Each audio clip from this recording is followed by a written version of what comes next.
नमस्कार साथियों, BPSC solution पर सभी का स्वागत है।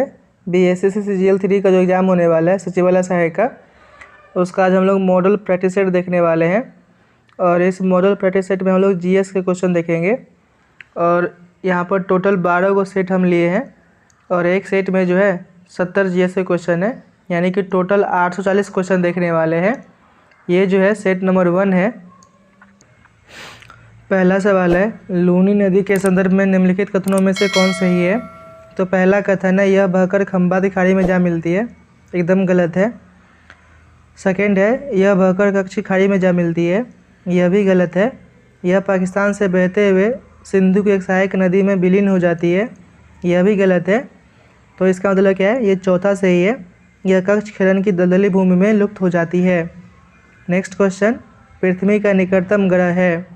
तो शुक्र ग्रह जो है पृथ्वी का सबसे निकटतम ग्रह है। इसे सांझ का तारा या भोर का तारा भी कहते हैं।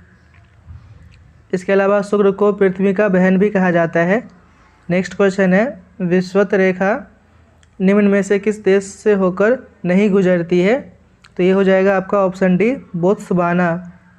विषुवत रेखा यानी कि 0 डिग्री अक्षांश को हम लोग क्या बोलते हैं, विषुवत रेखा बोलते हैं।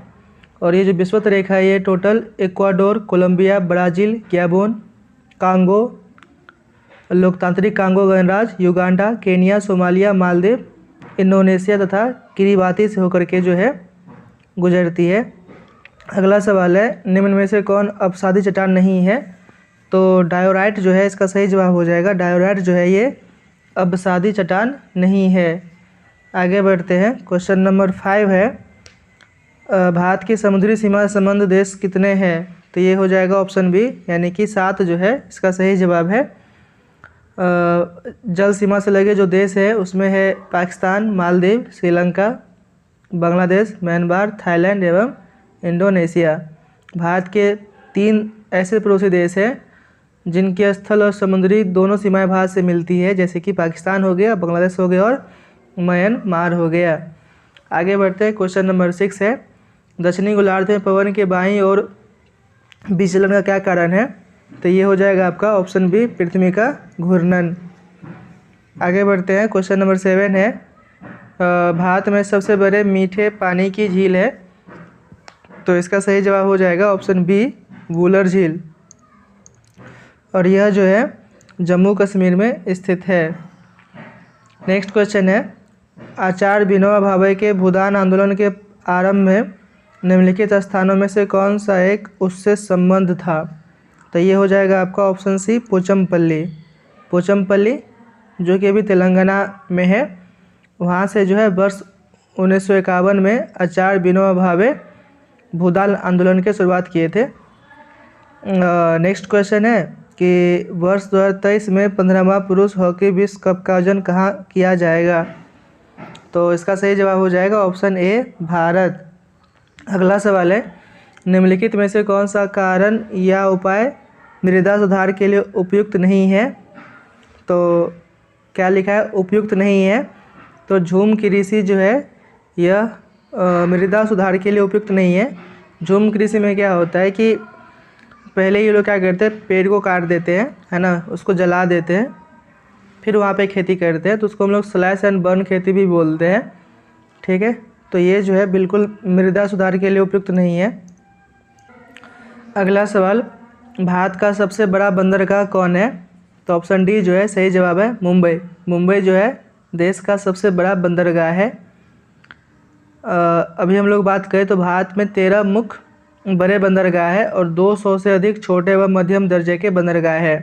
और 13वां जो बंदरगाह है उसका नाम है वधावन पोर्ट, जो कि कुछ सालों में बनके तैयार हो जाएगा। नेक्स्ट क्वेश्चन है, विक्टोरिया झील निम्नलिखित में से किस अफ्रीकी देश से अपनी सीमा साझा नहीं करती है। तो ये हो जाएगा आपका रवांडा। रवांडा से जो है विक्टोरिया झील अपनी सीमा साझा नहीं करती है। तो अफ्रीका महाद्वीप की सबसे बड़ी झील जो है ये है आपका विक्टोरिया झील। और यह जो है विश्व की दूसरी सबसे बड़े मीठे पानी की झील है और इसी से होकर के विषुवत रेखा भी गुजरती है। इसीलिए यह विश्व की सबसे बड़ी उष्णकटिबंधीय झील भी है। और नील नदी का उद्गम जो है इसी झील से होता है। और यह झील जो है आपको युगांडा, तंजानिया और केन्या देशों में स्थित है। इसे डार्विन के ड्रीम पॉन्ड के नाम से भी जाना जाता है। आगे बढ़ते हैं। क्वेश्चन नंबर 13 है कि बिहार के किस जिला को वर्मी कंपोस्ट का जनक माना जाता है? तो ऑप्शन ए जो है इसका सही जवाब है बेगूसराय। बिहार में बेगूसराय को वर्मी कंपोस्ट का जनक माना जाता है। अगला सवाल, निम्न में से कौन सा बाघ अभयारण्य अरुणाचल प्रदेश में स्थित है? तो ये हो जाएगा आपका पखोई। पखोई जो है ये अरुणाचल प्रदेश में स्थित है। ये ओरंग जो है ये हो जाएगा आपका आसाम में, और इंद्रावती जो है ये है आपका छत्तीसगढ़ में, और डम्फा जो है ये आपको मिलेगा मिजोरम में। आगे बढ़ते हैं। क्वेश्चन नंबर 15 है कि जैन धर्म के बारे में असत्य कथन क्या है? तो ऑप्शन बी इसका सही जवाब हो जाएगा। जैन धर्म में आत्मा की मान्यता नहीं है। तो ये गलत है। जैन धर्म में जो है आत्मा की मानता है, लेकिन ये लोग ईश्वर को नहीं मानते हैं। नेक्स्ट क्वेश्चन है क्वेश्चन नंबर 16, निम्न में से कौन सी सभ्यता अपने नगर नियोजन के लिए प्रसिद्ध थी? तो ये हो जाएगा आपका ऑप्शन है सिंधु घाटी सभ्यता। सिंधु घाटी सभ्यता जो है ये अपने नगर नियोजन के लिए जाना जाता था। आगे बढ़ते हैं। क्वेश्चन नंबर 17 है, निम्न में से किस वंश का शासन सबसे दीर्घकालिक था? तो ये हो जाएगा आपका तुगलक वंश। जो तुगलक वंश था उसका शासनकाल रहा था 1320 से लेकर के 1412 के दौरान। इसके अलावा हम लोग गुलाम वंश का देखें तो ये हो जाएगा 1206 से 1290 के बीच। खिलजी वंश का शासन जो था यह था 1290 से लेकर के 1320 तक, और लोधी वंश जो था इसका शासनकाल था 1451 से लेकर के 1526 तक। तो आप लोग यहाँ पर देखेंगे तो सबसे लंबा शासनकाल जो है यह तुगलक वंश का ही रहा है। अगला सवाल है कि अब्दुल रज़ाक ने विजयनगर साम्राज्य की यात्रा किसके शासनकाल में किया? तो ये हो जाएगा आपका देवराय प्रथम। तो ऑप्शन ए जो है सही जवाब है। अब्दुल रज़ाक ने भारत में 15वीं शताब्दी में यात्रा किया था। आगे बढ़ते हैं। क्वेश्चन नंबर 19 है कि शुजा-उद-दौला और शाह आलम द्वितीय ने रॉबर्ट क्लाइव के साथ इलाहाबाद की संधि पर हस्ताक्षर कब किए थे? तो ये हो जाएगा आपका ऑप्शन सी 1765 में संधि हुआ था। तो 12 अगस्त 1765 को जो है इलाहाबाद की प्रथम संधि रॉबर्ट क्लाइव तथा शाह आलम के साथ हुई, जिसके तहत ईस्ट इंडिया कंपनी को 26 लाख रुपए के बदले बंगाल, बिहार और उड़ीसा की दीवानी प्राप्त हुई। इसके अलावा जो है 16 अगस्त 1765 को रॉबर्ट क्लाइव ने अवध के नवाब शुजा-उद-दौला के साथ भी संधि किया था, जिसको हम लोग बोलते हैं इलाहाबाद की दूसरी संधि। आगे बढ़ते हैं। क्वेश्चन नंबर 20, शेरशाह ने अपना अंतिम सैन्य अभियान किस राज्य के खिलाफ किया था? तो ये हो जाएगा आपका ऑप्शन सी कलिंजर। अगला सवाल है कि निम्नलिखित कथनों में से कौन सा कथन असत्य है? तो ये हो जाएगा आपका ऑप्शन ए जो है इसका सही जवाब हो जाएगा। रॉबर्ट क्लाइव बंगाल के प्रथम गवर्नर जनरल थे। यह कथन क्या हो जाएगा? असत्य हो जाएगा। बंगाल के प्रथम गवर्नर जनरल जो थे वे थे वॉरेन हेस्टिंग। तो इसीलिए ये पहला जो है ये गलत हो जाएगा। आगे बढ़ते हैं। क्वेश्चन नंबर 22 है कि निम्नलिखित में से कौन क्रिप्स मिशन के साथ कांग्रेस के आधिकारिक वार्ता थे? ऑप्शन सी इसका सही जवाब है। पंडित जवाहरलाल नेहरू एवं मौलाना अबुल कलाम आज़ाद। क्रिप्स मिशन को गांधी जी क्या बोले थे? Post dated cheque. आगे बढ़ते हैं। क्वेश्चन नंबर 23 है कि कौन सी महत्वपूर्ण घटना जालियांवाला बाग नरसंहार के तुरंत पूर्व घटी थी? तो ये हो जाएगा आपका ऑप्शन बी रॉलेट एक्ट का बनना। ठीक है, तो रॉलेट एक्ट मार्च 1919 में जो है लागू किया गया था। ठीक है, आगे बढ़ते हैं। क्वेश्चन नंबर 24 है आज़ाद हिंद फौज की स्थापना का श्रेय किसे दिया जाता है? तो ये हो जाएगा आपका ऑप्शन बी रास बिहारी बोस को। ठीक है। रास बिहारी बोस को जो है आज़ाद हिंद फौज की स्थापना का श्रेय दिया जाता है। नेक्स्ट क्वेश्चन है क्वेश्चन नंबर 25। निम्नलिखित में से कौन भक्ति आंदोलन का प्रस्तावक नहीं था? तो नागार्जुना इसका सही जवाब हो जाएगा। ऑप्शन ए जो है इसका सही जवाब है। भारतीय रिजर्व बैंक के बैंक दर कम करने के फलस्वरूप क्या होता है? तो बाजार की तरलता जो है यह बढ़ जाती है। तो ऑप्शन ए सही है। आगे बढ़ते हैं। क्वेश्चन नंबर 27 है, गन्ने की उचित एवं लाभप्रद कीमत को निम्नलिखित में से कौन अनुमोदित करता है? तो ये हो जाएगा आपका ऑप्शन ए, आर्थिक मामलों की मंत्रिमंडलीय समिति। अगला सवाल है कि बाजरा का सर्वाधिक उत्पादन राज्य कौन सा है? तो ये हो जाएगा आपका राजस्थान। राजस्थान में बाजरा का क्या होता है? सर्वाधिक उत्पादन होता है। क्वेश्चन नंबर 29, क्रिस्टिकलन निम्न में से किसका उदाहरण है? तो ये हो जाएगा आपका ऑप्शन ए, भौतिक परिवर्तन का। क्रिस्टिकलन क्या है? भौतिक परिवर्तन है। जल विद्युत का उत्पादन किस सिद्धांत पर कार्य करता है? तो गुरुत्वीय स्थितिज ऊर्जा एवं ऊर्जा संरक्षण सिद्धांत, ये दोनों पे जो है जल विद्युत का उत्पादन कार्य करता है। तो ऑप्शन सी जो है सही जवाब हो जाएगा, ए और बी दोनों। आगे बढ़ते हैं। क्वेश्चन नंबर 31 है कि निम्नलिखित में से कौन सी मूल राशि भौतिक राशि नहीं है? तो भौतिक राशि नहीं है ये पूछा है, तो वेग जो है ये भौतिक राशि नहीं है। लंबाई, द्रव्यमान, समय, ताप, विद्युत धारा, ज्योति तीव्रता तथा पदार्थ का परिमाण, ये टोटल 7 जो है मूल भौतिक राशियां हैं। आगे बढ़ते हैं। निम्न में से किस बल के कारण दूध से क्रीम को पृथक किया जाता है? तो ऑप्शन बी इसका सही जवाब है, अपकेंद्रीय बल। अपकेंद्रीय बल के कारण दूध से क्रीम को पृथक किया जाता है। नेक्स्ट क्वेश्चन नंबर 33 है, भारत में सर्वप्रथम न्यूनतम समर्थन मूल्य एमएसपी की अवधारणा को किस समिति की सिफारिश पर लागू किया गया था? तो ये हो जाएगा ऑप्शन ए, लक्ष्मीकांत झा समिति। ठीक है।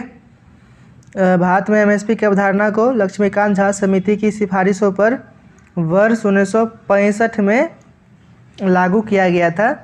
अगला सवाल है, सिगरेट लाइट में निम्नलिखित में से कौन सी गैस प्रयुक्त होती है? तो ये हो जाएगा आपका option D, butane. Cigarette light में जो है ये ब्यूटेन का यूज होता है। क्वेश्चन नंबर 35 है कि सबसे अधिक क्रियाशील धातु कौन सी है? तो पोटासियम जो है ये सबसे क्या है? अधिक क्रियाशील धातु है ना। तो पोटासियम पहले आ जाएगा सबसे क्रियाशील धातु में। उसके अलावा सोडियम हो गया। उसके अलावा क्या है? कैल्शियम। कैल्शियम यानी कि Ca। फिर क्या है? मैग्नीशियम यानी कि Mg। नेक्स्ट क्वेश्चन है कि सबसे बड़ा स्तनपायी है? तो व्हेल मछली जो है ये सबसे बड़ा स्तनपायी है। सौर ऊर्जा एटीपी में बदलती है। तो ऑप्शन ए, क्लोरोप्लास्ट में। आगे बढ़ते हैं। Question number 38। क्वेश्चन नंबर 38 है कि निम्नलिखित में से कौन मानव शरीर की सबसे छोटी हड्डी है? तो ये हो जाएगा आपका ऑप्शन बी, स्टेपीज। सबसे छोटी हड्डी बोला है तो क्या हो जाएगा? स्टेपीज हो जाएगा। जबकि सबसे बड़ी हड्डी बोलेगा तो ये क्या हो जाएगा? फीमर हो जाएगा। क्या हो जाएगा? फीमर हो जाएगा। तो फीमर जो है ये कहाँ मिलेगा आपको? जांघ में मिलेगा। और जो स्टेपीज है ये कहाँ मिलेगा? तो ये मिलेगा आपको कान में। आगे बढ़ते हैं। क्वेश्चन नंबर 39 है कि निम्न में से कौन लसिका का कार्य है? तो लसिका में उपस्थित लिम्फोसाइट हानिकारक जीवाणुओं का भक्षण करके रोगों की रोकथाम में सहायक होता है। तो ये सही है। लसिका लिम्फोसाइट का निर्माण करती है। तो ये भी सही है। लसिका घाव भरने में भी सहायक होती है, ये भी सही है। तो इस प्रकार से जो है ये ऑप्शन डी जो है इसका सही जवाब हो जाएगा, उपर्युक्त सभी। अगला सवाल, निम्न में से सबसे मीठी चीनी है? तो ये हो जाएगा आपका फ्रुक्टोज। फ्रुक्टोज जो है सबसे मीठी चीनी होती है।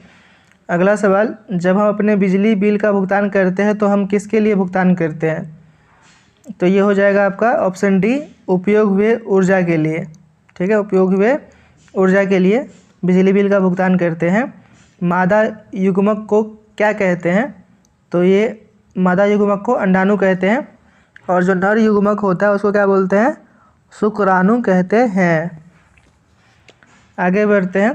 क्वेश्चन नंबर 43 है कि वर्षा की मात्रा निर्भर करती है, तो ये हो जाएगा आपका ऑप्शन बी, वायुमंडल में नमी पर। वायुमंडल में नमी पर जो है वर्षा की मात्रा जो है निर्भर करती है। आगे बढ़ते हैं कि क्वेश्चन नंबर 44, यूएनईपी का मुख्यालय अवस्थित है, तो ये नैरोबी में है। नैरोबी कहाँ है? तो ये केनिया में है। ठीक है, यूएनईपी यानी कि संयुक्त राष्ट्र पर्यावरण कार्यक्रम, और इसका स्थापना जो है ये 1972 में हुआ था और मुख्यालय नैरोबी केनिया में स्थित है। नेक्स्ट क्वेश्चन है कि भारत में संविधान की उद्देशिका में निम्न शब्दावली किस अनुक्रम में दी गई है? तो ये हो जाएगा आपका ऑप्शन ए ही सही है, संपूर्ण प्रभुत्व संपन्न समाजवादी पंथ निरपेक्ष लोकतंत्रात्मक गणराज्य। तो ऑप्शन ए ही सही है। आगे बढ़ते हैं। क्वेश्चन नंबर 46 कि भारत में फ्रांसीसियों ने अपना सबसे पहला कारखाना निम्न स्थानों में से कहाँ लगाया? तो ऑप्शन ए जो है इसका सही जवाब है, ये हो जाएगा आपका सूरत। नेक्स्ट क्वेश्चन, निम्न में से कौन एक स्थानीय सरकार के कार्यों में नहीं आता है? तो ऑप्शन डी जो है इसका सही जवाब है, सार्वजनिक व्यवस्था बनाए रखना। ये जो है स्थानीय सरकार के कार्यों में नहीं आता है। अगला सवाल है क्वेश्चन नंबर 48 कि निम्नलिखित में से कौन निर्धारण करता है कि कोई विधेयक धन विधेयक है या नहीं? तो ये लोकसभा के अध्यक्ष करते हैं। तो ऑप्शन सी जो है इसका सही जवाब है, और इसके अनुसार जो अनुच्छेद होता है ये होता है 110 का भाग 3, 110(3) के अनुसार कोई विधेयक धन विधेयक है या नहीं, इनका सत्यापन लोकसभा अध्यक्ष द्वारा किया जाता है, और वो जो बोलेंगे वही अंतिम निर्णय माना जाएगा। ठीक है, आगे बढ़ते हैं। क्वेश्चन नंबर 49 है कि वित्तीय आपात कितने समय के लिए लागू की जाती है? तो इसका कोई अधिकतम सीमा नहीं होता है, तो ऑप्शन डी जो है इसका सही जवाब हो जाएगा, आर्टिकल नंबर 360। आर्टिकल नंबर 360 राष्ट्रपति इस आर्टिकल के तहत जो है आर्थिक संकट की स्थिति में वित्तीय आपातकाल का घोषणा कर सकता है। नेक्स्ट क्वेश्चन है कि भारत के महान्यायवादी के संबंध में निम्नलिखित में से कौन सा कथन सही नहीं है? ठीक है, तो पहला कथन है कि संविधान के अनुच्छेद 76 में महान्यायवादी का वर्णन है, यह सही है। वह केंद्रीय कैबिनेट का सदस्य होता है और संसद की कार्यवाही में भाग लेता है, तो ये जो है ये गलत हो जाएगा, संसद का सदस्य नहीं होता है। तो क्या पूछा सवाल में, कौन सा कथन सही नहीं है? तो ऑप्शन बी जो है ये इसका सही जवाब हो जाएगा। नगर निगम का अध्यक्ष कौन होता है? तो नगर निगम के अध्यक्ष को क्या बोलते हैं? महापौर बोलते हैं, तो ऑप्शन सी सही जवाब हो जाएगा। आगे बढ़ते हैं। क्वेश्चन नंबर 52 है, निम्नलिखित राज्यों को उनके गठन के वर्ष के आधार पर सही क्रम में सजाएं। तो नागालैंड है, तो नागालैंड का जो ये गठन हुआ था ये हुआ था 1963 में। ठीक है, कब हुआ था? 1963 में। जो हिमाचल प्रदेश है इसका गठन हुआ था आपका 1971 में। मणिपुर जो है, मणिपुर का गठन हुआ था 1972 में। ठीक है, सिक्किम का देख लेते हैं, यह 1975। और फिर मिजोरम है, तो मिजोरम का जो है ये हो जाएगा आपका 1987। ठीक है, तो इस हिसाब से जो है ऑप्शन ए सही हो जाएगा। ठीक, आगे बढ़ते हैं। क्वेश्चन नंबर 53 है कि नीति आयोग द्वारा जारी बहुआयामी गरीबी सूचकांक 2021 के अनुसार बिहार की कितनी प्रतिशत आबादी जो है ये गरीब है? तो ऑप्शन ए सही जवाब है उसका, 51.91%। आगे बढ़ते हैं। निम्नलिखित में से किस से वीटो की शक्ति का प्रयोग भारत के राष्ट्रपति द्वारा नहीं किया जाता है? तो ये हो जाएगा ऑप्शन सी, विशेषित वीटो, है ना। वीटो शक्तियों को 4 प्रकार में वर्गीकृत किया गया है। एक होता है अत्यंतिक वीटो, है ना, एक विशेषित वीटो, एक होता है आपका पॉकेट वीटो, और एक होता है निलंबनकारी वीटो। तो विशेषित वीटो जो है इसका उपयोग जो है भारत के राष्ट्रपति द्वारा नहीं किया जाता है। ठीक है, नेक्स्ट क्वेश्चन है क्वेश्चन नंबर 55। भारत के राष्ट्रपति की निर्वाचन प्रक्रिया में संशोधन करने के लिए संबंधित विधेयक को पारित किया जाना चाहिए। तो ये हो जाएगा आपका ऑप्शन डी, संसद के दोनों सदनों के 2/3 बहुमत से तथा साथ ही साथ आधे से अधिक राज्यों के अनुमोदन से। अगला सवाल, एजरा कप किस खेल से संबंधित है? तो ये हो जाएगा पोलो। पोलो से संबंधित क्या है? तो एजरा कप है। नेक्स्ट क्वेश्चन है क्वेश्चन नंबर 57। क्वेश्चन नंबर 57 है कि निम्न में से कौन भारत के प्रथम मुख्य न्यायाधीश थे? तो प्रथम मुख्य न्यायाधीश कौन थे? तो हीरालाल जे कानिया। ऑप्शन ए सही जवाब हो जाएगा। आगे बढ़ते हैं क्वेश्चन नंबर 58। रिहंद जल विद्युत परियोजना से देश के किन राज्यों को लाभ मिलता है? तो ऑप्शन सी जो है इसका सही जवाब हो जाएगा, उत्तर प्रदेश और मध्य प्रदेश। ठीक है, तो रिहंद जल विद्युत परियोजना जो है उत्तर प्रदेश एवं मध्य प्रदेश की सीमा पर स्थित है और रिहंद नाम का जो नदी है उन्हीं पर बनाया गया है। आगे बढ़ते हैं, विश्व की सबसे लंबी हाईवे टनल किस देश में स्थित है? तो ऑप्शन डी इसका सही जवाब है, भारत। तो विश्व की सबसे लंबी हाईवे टनल भारत के हिमाचल प्रदेश में स्थित है, जो क्या करती है, मनाली को लाहौल स्पीति से जोड़ती है और इसका जो लंबाई है ये है 9.02 किलोमीटर और इनका नाम जो है यह क्या है, अटल टनल है। इससे पहले इसको हम लोग क्या बोलते थे, रोहतांग टनल। आगे बढ़ते हैं, क्वेश्चन नंबर 60 है कि हवाई अड्डों पर विमान चालकों को संकेत देने के लिए किस गैस का प्रयोग किया जाता है? तो ऑप्शन सी सही जवाब हो जाएगा, नियॉन। नियॉन गैस का प्रयोग किया जाता है।